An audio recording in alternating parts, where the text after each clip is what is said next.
Kabut kembali turun sore itu, lebih lembut dari biasanya. Udara dingin menggigit. Tapi buat Raka dingin itu udah bukan halangan lagi.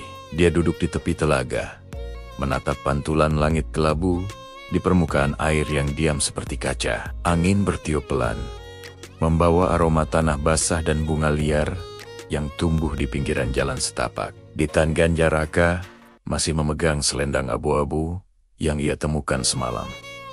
Kain itu dingin, tapi entah kenapa setiap kali ia genggam, ada rasa hangat aneh yang menenangkan hatinya. Dia belum tahu kenapa, tapi selendang itu seperti penghubung antara dia dan Nisa. Sampai akhirnya, kabut di seberang telaga mulai bergerak. Pelan-pelan, seperti tirai yang terbuka, sosok itu muncul lagi. Nisa, rambutnya terurai lembut, matanya sendu, dan langkahnya tenang seolah waktu tak menyentuhnya sama sekali. Dia berdiri di tepi air, menatap Raka dalam diam. "Kamu datang lagi," katanya lembut. Suaranya menggema pelan, seolah dibawa angin. Raka tersenyum samar. "Aku janji nggak akan ninggalin kamu sendirian lagi." Nisa berjalan mendekat, langkahnya seolah tak menjejak tanah. "Kamu tahu nggak, Raka?" katanya pelan. "Setiap kali kabut turun, aku selalu berharap ada seseorang yang nyebut namaku. Tapi biasanya, cuman suara angin dan air. Sekarang, setiap kabut datang, aku dengar suaramu Raka menunduk. Mungkin karena aku yang manggil kamu. Aku pengen ngerti, kenapa kamu belum bisa pergi?" Nisa tersenyum kecil. "Mungkin karena aku belum bisa melupakan." Raka menatap matanya. "Kamu masih cinta sama Arga?" Ya. Nisa diam lama. Angin berhembus pelan, membuat selendangnya bergerak. "Cinta itu aneh, Raka. Kadang dia nggak mati, walau orangnya udah nggak ada. Tapi kadang juga cinta bisa tumbuh di tempat yang nggak kita sangka." Raka menatapnya dalam, jantungnya berdetak pelan, tapi kuat. Kayak sekarang, Nisa menatap balik. Matanya bergetar. "Mungkin." Hening. Yang terdengar cuma desiran kabut dan suara jantung yang entah milik siapa. Raka berdiri, berjalan pelan ke arah Nisa. Langkahnya ragu, tapi setiap langkah membawa keyakinan yang gak bisa dijelaskan dengan logika. Sampai jarak di antara mereka tinggal satu langkah. "Nisa?" "Iya, aku gak tahu kenapa. Tapi setiap kali aku lihat kamu, aku ngerasa kayak udah lama banget kenal kamu. Kayak aku pernah janji sesuatu yang belum aku tepati." Nisa tersenyum lembut. "Kamu memang pernah janji, Raka. Dulu, sebelum aku hilang, aku dan Arga berjanji buat ketemu lagi di sini, di tepi telaga ini. Tapi dia nggak datang. Dan aku nunggu, terus nunggu, sampai kabut datang menjemput." Raka menatapnya. Matanya berkaca-kaca. "Mungkin aku bukan Arga, Nisa. Tapi aku pengen nemenin kamu nunggu. Kalau itu bisa bikin kamu tenang."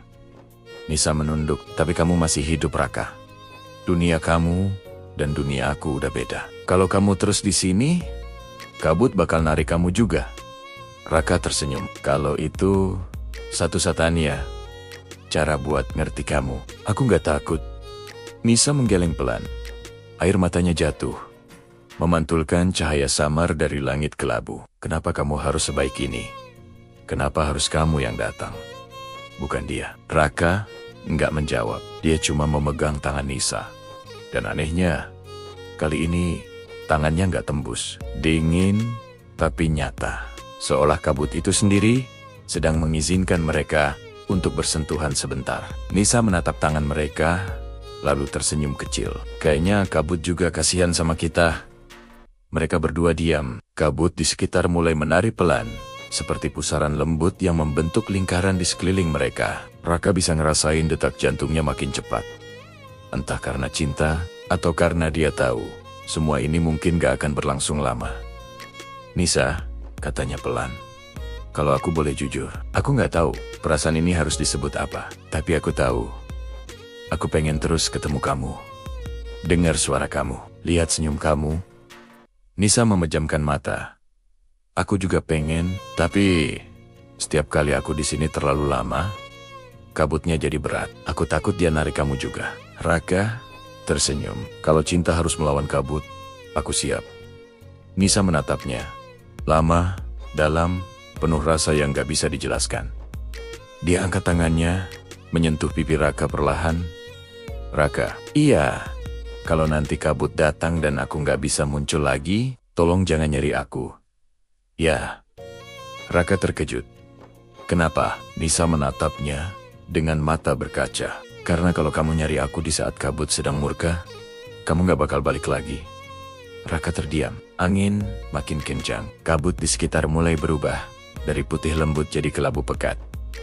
Nisa mundur selangkah. Sudah, waktuku sebentar lagi habis. Enggak. Aku gak mau kamu pergi. Raka, kabut ini hidup. Dia marah kalau seseorang dari dunia kamu terlalu lama di sini. Aku gak mau kamu jadi bagian darinya. Kabut makin tebal. Raka berusaha melangkah maju, tapi setiap langkah terasa berat. Seolah udara berubah jadi air. Nisa, Raka.